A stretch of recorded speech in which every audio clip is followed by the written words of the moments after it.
Welcome to I news.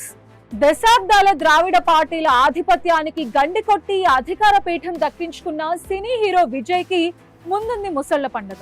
ఆయన అధిరోహించే సింహాసనం ముళ్ల పాన్పుగా మారబోతోంది.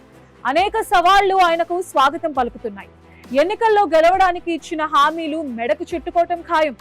రాజకీయాల్లో విశేష అనుభవం ఉన్న స్టాలిన్, యువ విప్లవకారుడిగా పేరున్న మరో హీరో ఉదయనిధి స్టాలిన్ వేగాన్ని తట్టుకోవటం మాటల్లో చెప్పినంత ఈజీ కాదు. అనుభవలేమీ ఉండనే ఉంది. హిందుత్వ హేతువాద సిద్ధాంతాల నడుమ తటస్థ వైఖరి ఎంతవరకు ఫలిస్తుందనేది మరో ప్రశ్న. ఇలా కనీసం 6 పెనుగండాలు విజయ్కి పొంచి ఉన్నాయి. వీటిని ఎలా అధిగమిస్తారనేది ఇప్పుడు ఆసక్తికరంగా మారింది. ఎన్నికల్లో గెలుపు ఒక ఎత్తైతే రాబోయే 5 ఏళ్ల పాలన విజయ్కి ఒక పెద్ద అగ్ని పరీక్ష కాబోతోంది. అపారమైన ప్రజాదరణతో గద్దెనెక్కిన టీవీకే ప్రభుత్వానికి అడుగడుగునా సవాళ్లు ఎదుర్కానున్నాయి. ఆర్థిక లోటు నుంచి అనుభవలేమి వరకు, మిత్రపక్షాల మద్దతు నుంచి అధికారుల సహకారం వరకు విజయ్ ముందు అనేక గండాలు పొంచి ఉన్నాయి. మొదటిది హామీల భారం, ఖజానా ఖాళీ. విజయ్ తన ఎన్నికల మేనిఫెస్టోలో ప్రజలకు ఆకాశమే హద్దుగా హామీలు ఇచ్చారు. ముఖ్యంగా నెలకు 4,000 రూపాయలు నిరుద్యోగ భృతి హామీ యువతకు ఆకట్టుకుంది. యువత పెద్ద ఎత్తున విజయ్ కి ఓటేయడానికి ఇదో కారణం. మహిళలకు ప్రతి నెల 2,500 రూపాయలు ఇస్తామని, పెళ్లి కానుకగా 8 గ్రాముల బంగారం, పట్టుచీర ఇస్తామని చెప్పడంతో మహిళలు కూడా పెద్ద ఎత్తున విజయ్ పార్టీకి ఓటేశారు. ఇలాంటి ఎన్నో హామీలు ప్రజలను ఆకట్టుకున్నాయి. అయితే ఈ హామీలన్నింటినీ అమలు చేయాలంటే ఏడాదికి 1,00,000 కోట్ల రూపాయలకు పైగా అదనపు నిధులు అవసరం. ఇప్పటికే అప్పులో ఓబిలో ఉన్న తమిళనాడు ఆర్థిక వ్యవస్థపై ఇది పెను భారం. ఒకవేళ నిధులు సమకూర్చలేక హామీలు నెరవేర్చకపోతే ప్రత్యర్థి పార్టీల నుంచి విమర్శలు రావడమే కాకుండా ప్రజల్లో ఉన్న క్రేజ్ ఒక్కసారిగా తగ్గిపోయే ప్రమాదం ఉంది. ఇక రెండవది అనుభవలేమి, పాలనపై పట్టు దొరికేనా? టీవీకే తరపున గెలిచిన వారంతా దాదాపు కొత్తవారే. మంత్రివర్గంలో కూడా రాజకీయ ఓనమాలు తెలియని కొత్త ముఖాలే ఎక్కువగా కనిపిస్తున్నాయి. పరిపాలన అనేది కేవలం ఆజ్ఞలు జారీ చేయడం కాదు, క్లిష్టమైన ఫైల్స్ ని అర్థం చేసుకోవటం మరియు విధానపరమైన నిర్ణయాలు తీసుకోవటం. ఇక్కడ విజయ్ టీం కి అనుభవలేమి అతిపెద్ద శాపంగా మారే అవకాశం ఉంది. సీనియర్ నాయకులు లేకపోవడం వల్ల అసెంబ్లీలో విపక్షాల ఎత్తుగడలను తిప్పికొట్టడం కూడా కత్తి మీద సామే. మూడవది అధికారుల విభజన, బ్యూరోక్రసీ సవాల్.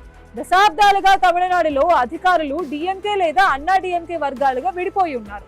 ఇప్పుడు హఠాత్తుగా వచ్చిన మూడవ శక్తికి ఈ అధికారులు ఎంతవరకు సహకరిస్తారనేది ప్రశ్నార్థకం. క్షేత్రస్థాయిలో పథకాలు అమలు కావాలన్నా, శాంతి భద్రతలు అదుపులో ఉండాలన్నా అధికారుల అండ అవసరం. పాత ప్రభుత్వాలకు విధేయులుగా ఉన్న యంత్రాంగం విజయ్ నిర్ణయాలకు మోకాలొడ్డితే పాలన స్తంభించిపోయే ప్రమాదం ఉంది. నాలుగవది బొటాబొటి మెజారిటీ దినదినగండం. రాజకీయ సమీకరణాలు చూస్తే విజయ్ కి సొంతంగా పూర్తి మెజారిటీ లేదు. కాంగ్రెస్, కమ్యూనిస్టులు లేదా పిఎంకే వంటి పార్టీల మద్దతుపై ప్రభుత్వం ఆధారపడాల్సి ఉంది. మిత్రపక్షాల డిమాండ్లు, వారి అసంతృప్తులతో ప్రభుత్వం ఎప్పుడు కూలిపోతుందో అన్న భయం వెంటాడుతూనే ఉంటుంది. అటు కేంద్రంలో కూడా బలమైన మద్దతు లేకపోవడం, రాష్ట్రానికి రావాల్సిన నిధుల విషయంలో కేంద్రంతో పోరాడాల్సి రావటం విజయ్ పాలనకు మరో ఆటంకం. ఐదవది డిఎంకే ఉదయనిధి సవాల్. డిఎంకే అనేది కేవలం ఒక రాజకీయ పార్టీ మాత్రమే కాదు, అది తమిళనాడులోని ప్రతి గ్రామంలోనూ ప్రతి గల్లీలోనూ శాఖలు కలిగిన ఒక భారీ వ్యవస్థ. విజయ్ పార్టీ టీవీకేకి అభిమానులు ఉండొచ్చు, కానీ డిఎంకేకి శిక్షణ పొందిన కార్యకర్తలు ఉన్నారు. బూత్ లెవెల్ నుంచి రాష్ట్ర స్థాయి వరకు డిఎంకే యంత్రాంగం చాలా పటిష్టంగా ఉంటుంది. ప్రభుత్వం ఏదైనా చిన్న తప్పు చేసినా దాన్ని ప్రజల్లోకి తీసుకువెళ్లి ఉద్యమ రూపం ఇవ్వడంలో డిఎంకే క్యాడర్ ఆరితేరిపోయింది. కొత్తగా వచ్చిన విజయ్ టీం ఈ క్షేత్రస్థాయి ఒత్తిడిని తట్టుకోవడం చాలా కష్టం. డిఎంకేకు సామాజిక న్యాయం, భాషాభిమానం, రాష్ట్ర స్వయం ప్రతిపత్తి వంటి బలమైన సిద్ధాంతాలు ఉన్నాయి. విజయ్ సెక్యులర్ సోషల్ జస్టిస్ అని చెప్తున్నప్పటికీ డిఎంకేకి ఉన్నంత స్పష్టమైన సైద్ధాంతిక ముద్ర వేయడానికి సమయం పడుతుంది. ప్రతిపక్షంలో ఉన్నప్పుడు డిఎంకే తన సిద్ధాంతాలనే ఆయుధాలుగా చేసుకుని విజయ్ తీసుకునే ప్రతి నిర్ణయాన్ని ద్రవిడ వ్యతిరేకం అని ముద్ర వేసే ప్రమాదం ఉంది.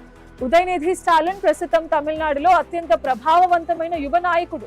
ఆయన ప్రధాన ప్రతిపక్ష నేతగా ఉండటం విజయ్ కు ఖచ్చితంగా ఇబ్బందికరమే.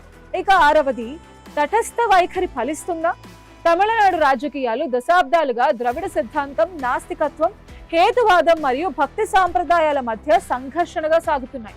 ఈ రెండింటి మధ్య విజయ్ పార్టీ తటస్థ వైఖరి అవలంబించడం అంటే కత్తి మీద సామే. సినిమాల్లో హీరో ఒక్క డైలాగ్ తో సమస్యలను పరిష్కరించవచ్చు, కానీ రాజకీయం ఒక చదరంగం. ఇక్కడ ప్రతి అడుగు ఆచితూచి వేయాలి. మరి 5 ఏళ్ల అగ్ని పరీక్షను దళపతి విజయ్ ఎలా తట్టుకుంటారు? తనపై నమ్మకం ఉంచిన ప్రజలకు ఎలా న్యాయం చేస్తారు అనేది వేచి చూడాలి.